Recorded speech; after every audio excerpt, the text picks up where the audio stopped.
Hello students, today we learn the quadratic equation. Basically हमारे पास quadratic equation आए कहां से? तो क्वाड्रेटिक जो इक्वेशन है हमारे पास वो पोलिनोमियल से आए। तो सबसे पहले लर्न करेंगे basics, what is the polynomial. तो पोलिनोमियल्स का मतलब क्या है मेरे पास, एक बार देख लेते हैं फटाफट से। तो polynomials any expression written in the form of p and x. तो p एंड x वेर मेरे पास p एंड x के है मेरे पास पोलिनोमियल वेरिएबल x में। तो ये जो मेरे पास होगा a0 x की power n plus a1 x की power n minus 1 plus a2 x की power n minus 2 and so on. जो लास्ट टर्म होगा हमारे पास कोई कांस्टेंट आएगा। तो हमारे पास ये पोलिनोमियल्स था। तो पोलिनोमियल्स के मेरे पास p and x is equal to a0 x की पावर n वेयर n जो हमारे पास n बिलोंग्स करेगा वो होल नंबर्स करेगा। मतलब हमारा 0 हो सकता है 1 2 3 4 5 6, लेकिन नेगेटिव नहीं सकता। क्यों? क्योंकि n belongs to whole number है। तो ये हमारा जो होल नंबर आएगा बच्चों वो आ जाएगा 0 1 2 एंड 3 एंड सो ऑन। लेकिन ध्यान रखना किसी भी वेरिएबल की पावर नेगेटिव नहीं हो सकती है और रेशनल नहीं हो सकती है, इरेशनल नहीं हो सकती है। ठीक है, तो हमारे पास ये नहीं हो सकता। अब ये हमारे पास a0 x है, ये कांस्टेंट और वेरिएबल से मल्टीप्लाई करते हैं तो हमारे पास टर्म्स बनती है। तो टर्म्स 1 होगी a1 x की power n minus second terms हो जाएगी। फिर ये मेरे पास थर्ड टर्म हो जाएगी। ये 4 टर्म्स इस तरह हमारे पास आगे कंटिन्यू प्रोसेसिंग होता रहेगा। तो लेकिन जैसे मेरे पास किसी ने बोला सर a0 a1 ये क्या है मेरे पास a2, ये जो मेरे पास बच्चों बिलोंग्स करेगा ये कोई रियल वैल्यू करेगा। अगर a0 a1 a2 a3 a4 a5 belongs to real करेगा तो हमारे पास कहलाएगा रियल पोलिनोमियल। क्या कहलाएगा हमारे पास? ये कहलाएगा रियल पोलिनोमियल। अब अगर हमारे पास कहीं बचेगा आंसर कि a0 अगर a1 अगर a2 ये जो मेरे पास डॉट डॉट बिलोंग्स टू अगर कॉम्प्लेक्स नंबर हुआ तो उसको बोलेंगे हमारे पास कॉम्प्लेक्स पोलिनोमियल। क्या बोलेंगे हम इसको? Complex polynomial. Complex polynomial. अब बात ये होगी हमारे पास किसे जरूरत क्यों पड़ी अब इसमें देखते हैं। तो ये हमारे पास a0 x की पावर n था, तो ये फर्स्ट टर्म्स बनेगी मेरे पास, ये फर्स्ट टर्म होगी, ये हमारे पास सेकंड टर्म्स होगी। जो कांस्टेंट और वेरिएबल को मल्टीप्लाई करते हैं तो हमारे पास टर्म्स बनी constant variable constant variable constant variable. तो इस तरह से हमारे पास कंटिन्यू प्रोसेसिंग होता रहेगा। जो मेरे पास a0 है हाईएस्ट डिग्री का जो कोफिशिएंट होता है ये कितने ऑर्डर की है? ये nth ऑर्डर का डिग्री पोलिनोमियल है। जैसे बच्चों a0 की वैल्यू जो है हमारे पास नॉट इक्वल टू 0 होना चाहिए। क्यों होना चाहिए पूछो था, क्यों होगा a0 की value not equal to 0? Because हमारे पास ये nth डिग्री का ये पोलिनोमियल क्या है मेरे पास? ये nth डिग्री का पोलिनोमियल। अगर nth डिग्री का पोलिनोमियल है तो उसका कोफिशिएंट नॉट इक्वल टू 0 होना चाहिए। अगर a0 की वैल्यू 0 हो गई तो हमारे पास जो पोलिनोमियल होगा उसकी डिग्री होगी n minus 1th degree of the polynomial. अब बात यहाँ पे तो जरूरत क्या पड़ी इसमें? जैसे बच्चों मैंने n की वैल्यू क्या बोला, मैंने n की वैल्यू जैसे 1 पुट करता हूं तो ये जो मेरे पास पोलिनोमियल p1x जो बन के आएगा वो आ जाएगा a0 x की पावर 1, क्योंकि मैंने n की वैल्यू 1 पुट करी। अब जो सिमिलरली यहां जब पुट करूंगा a1 x की पावर 1 माइनस का 1 जैसे पुट किया मैंने तो 0 बना। किसी की पावर भी 0 क्या हो जाती है मेरे पास बच्चों? 1 हो जाती है। तो मेरे पास ये ओवरऑल कितना हो जाएगा? 1। अब वो आगे क्यों नहीं पुट किया?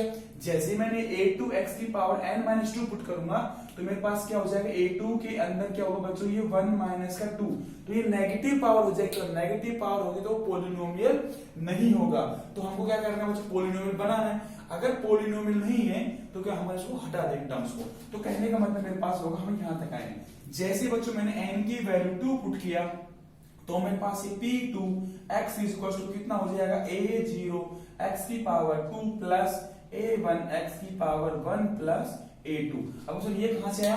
इसमें जो पोलिनोमियल दे रहा है उसमें क्या हमने n की वैल्यू 2 पुट किया तो 2 माइनस का 1 कितना हो जाएगा मेरे पास? 1 और 2 माइनस 2 0। फिर उसके बाद 3 वाली में नेगेटिव आएगा उसको छोड़ देंगे। सिमिलरली बच्चों से n की वैल्यू मैंने 3 पुट किया तो हमारे पास p3 कितना आ जाएगा? मतलब p3 पोलिनोमियल हो जाएगा मेरे पास a0 x की पावर 3 प्लस a1 x की पावर 2 हो गया और plus a2 x plus a3 आ जाएगा। सिमिलरली मेरे पास जैसे मैं n की वैल्यू 4 पुट करूंगा तो मेरे पास p4 आ जाएगा x is equal to a0 x की पावर 4 प्लस a1 x की पावर 3 प्लस प्लस हो जाएगा मेरे पास a2 x की पावर 2 प्लस a1 x आएगा प्लस का ये a0 a1 a2 a3 आएगा, ये आ जाएगा a4 तक बच्चों।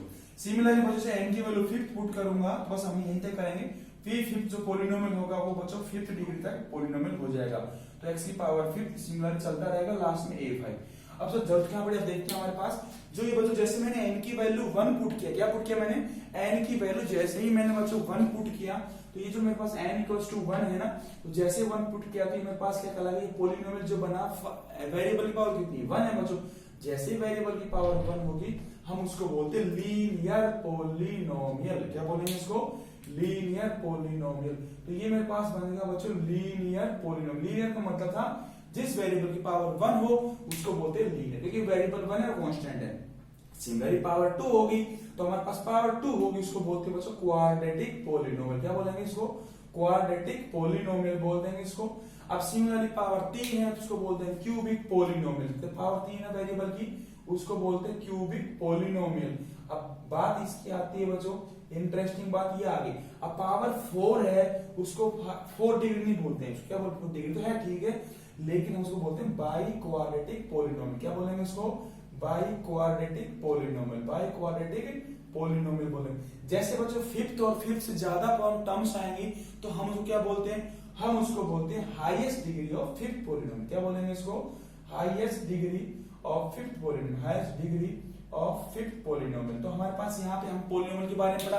अब लेकिन कहो सर हमारे पास तो इक्वेशन है, तो इक्वेशन की बात कहां से आएगी बच्चों, यहाँ पे इक्वेशन जो होगा बच्चों मेरे पास जो इक्वेशन है ना मेरे पास ये वाली इक्वेशन। अब इक्वेशन कैसे जनरेट करेंगे, इसको इक्वेशन जनरेट करने के लिए हमारे पास जो पोलिनोमियल दे रखा है p1x इज इक्वल्स टू, ये जो मेरे पास दे रखा है इस पोलिनोमियल को अगर बच्चों में इसे 0 के बराबर करूं, 0 इन सेंस में क्या बोलेंगे, 0 का मतलब ये हुआ मेरे पास बच्चों, इसमें जैसे ही मैंने पुट किया वैल्यू, इसकी वैल्यू पुट p की वैल्यू 0 पुट करूंगा, मतलब पोलिनोमियल की वैल्यू 0 पुट कर दें तो हमारे पास क्या बनेगा वो देखते हैं। जैसे बच्चों मेरे पास पोलिनोमियल दे रखा है ना, लीनियर पोलिनोमियल, जैसे मैं p1x को 0 के बराबर करूंगा अब वो कहलाएगा लीनियर इक्वेशन। पहले क्या था बच्चों, p1x इक्वल्स टू a0x की पावर 1 a1।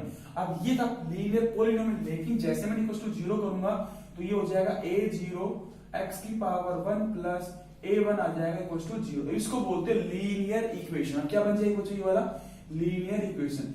अब बच्चों लीनियर इक्वेशन तो हमने बना दी, पोलिनोमियल से लीनियर इक्वेशन। सिमिलरली जैसे बच्चों ये 2 पावर p2x इक्वल्स टू, ये है मेरे पास क्वाड्रेटिक पोलिनोमियल। जैसे ही बच्चों इसमें मैं क्या करूंगा, p2 की वैल्यू 0 पुट कर दूंगा, p2x की वैल्यू 0 पुट करूंगा तो अब वो क्या बन जाएगी बच्चों, ये वाली इक्वेशन क्या बन जाएगी, अब ये जो इक्वेशन होगी बच्चों वो मेरे पास बन जाएगी लीनियर नहीं, अब बन जाएगी क्वाड्रेटिक इक्वेशन। तो जैसे ही मैंने इसकी वैल्यू 2 पुट की बच्चों तो हमारा यहां से काम हो जाएगा कि हमको जब इसकी पड़ेगी। हमारे पास जो इक्वेशन ये बनी वाली a0x की पावर 2 प्लस a1x की पावर 1 प्लस a2, अब ये क्या कहलाएगी बच्चों, linear equation, sorry quadratic equation. तो पावर 2 है ना तो ये हो जाएगा क्वाड्रेटिक इक्वेशन। क्या हो जाएगा ये, क्वाड्रेटिक इक्वेशन। अब हमारे पास एक क्वाड्रेटिक इक्वेशन आ गई।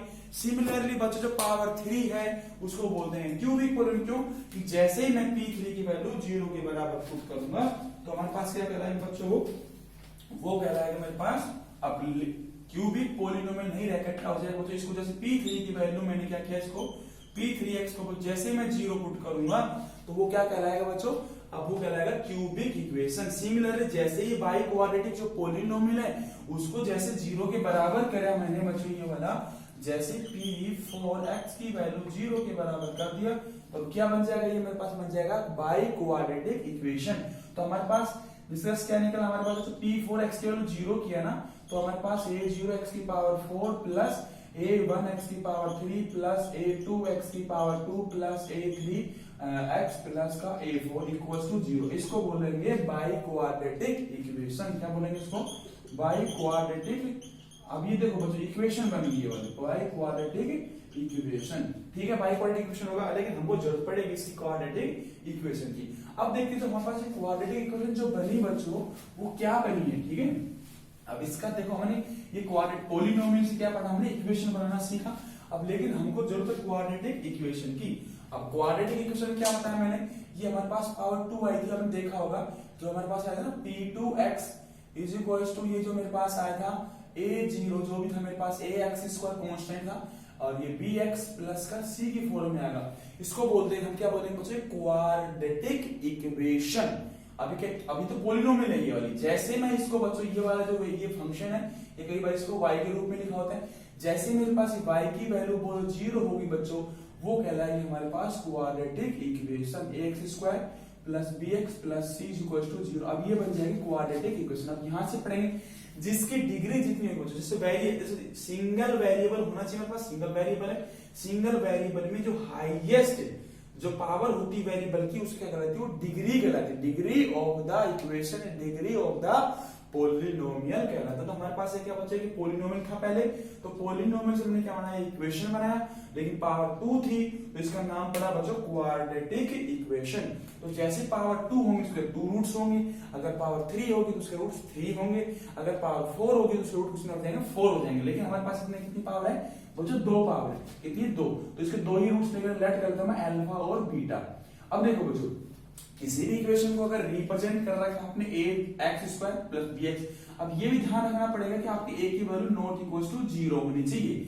अगर बच्चों a की वैल्यू 0 हुई तो हमारे पास एक क्वाड्रेटिक इक्वेशन नहीं बनेगी। अगर जैसे मेरे पास a की वैल्यू 0 हो गई तो ये क्या करेगा, ये 0 बना देगा, और वेरिएबल की पावर कितनी है, ये 1 है, तो उसको बोलेंगे लीनियर इक्वेशन ना हो चाहिए, क्वाड्रेटिक इक्वेशन। तो हमने क्या किया, a को लिखते हैं नॉट इक्वल टू 0। जैसे मेरे पास बच्चों ये a की वैल्यू a b और c बिलोंग्स टू क्या करेंगे, रियल वैल्यू करेंगे। अगर रियल होगा तो रियल क्वाड्रेटिक इक्वेशन हो जाएगा। अगर मेरे पास a b c की वैल्यू बच्चों अगर कॉम्प्लेक्स ही फॉर्म में हुआ तो क्या कहलाएगा वो बच्चों, कॉम्प्लेक्स क्वाड्रेटिक इक्वेशन। लेकिन हम कॉम्प्लेक्स क्वाड्रेटिक नहीं पढ़ेंगे, यहाँ पे हम पढ़ेंगे, क्या पढ़ेंगे हम यहाँ पे, फिलहाल हम जो पढ़ने वाले हैं क्वाड्रेटिक इक्वेशन। तो जैसे हमारे पास क्वाड्रेटिक इक्वेशन होगी। अब देखो बात आती है 2 रूट्स। कोई भी इक्वेशन है अगर बच्चों हमारे पास क्वाड्रेटिक फॉर्म में, अगर उसके 2 रूट्स है तो उसको हम कैसे लिख सकते हैं। तो सबसे पहले मैं देखो क्वाड्रेटिक इक्वेशन दिख रही होगी सबको, तो मैं से एक कॉमन था, सब कॉमन क्यों लिया, क्योंकि x अगर बच्चों ये a की वैल्यू, क्या बोला मैंने, a की वैल्यू अगर इक्वल्स टू 1 होगा तो उसको बोलते हैं मोनिक पोलिनोमियल। ये हमारे पास आईआईटी में आता है। तो ये मोनिक पोलिनोमियल का मतलब होता है मेरे पास मोनिक, हमारे पास इक्वेशन आ गई मोनिक पोलिनोमियल बोलेंगे जब a की वैल्यू बच्चों 1, मतलब हाईएस्ट डिग्री कोएफिशिएंट अगर 1 हो जाए। लेकिन मोनिक उसी को बोलना जब सिंगल वेरिएबल हो, हाईएस्ट डिग्री है ना उसका कोएफिशिएंट 1 हो, तब इसको मोनिक पोलिनोमियल बोलते हैं। तो हमारे पास ax² bx प्लस का c था, तो ये ध्यान क्या रखना आपको, यहाँ पे हाईएस्ट डिग्री है ना उसका कोएफिशिएंट 1 और सिंगल वेरिएबल हो। अगर यहाँ पे कुछ z आगा t आगा फिर ये मोनिक पोलिनोमियल नहीं कहलाएगा। मोनिक मतलब सिंगल वेरिएबल में, सिंगल वेरिएबल में हाईएस्ट डिग्री का कोएफिशिएंट 1 उसको मोनिक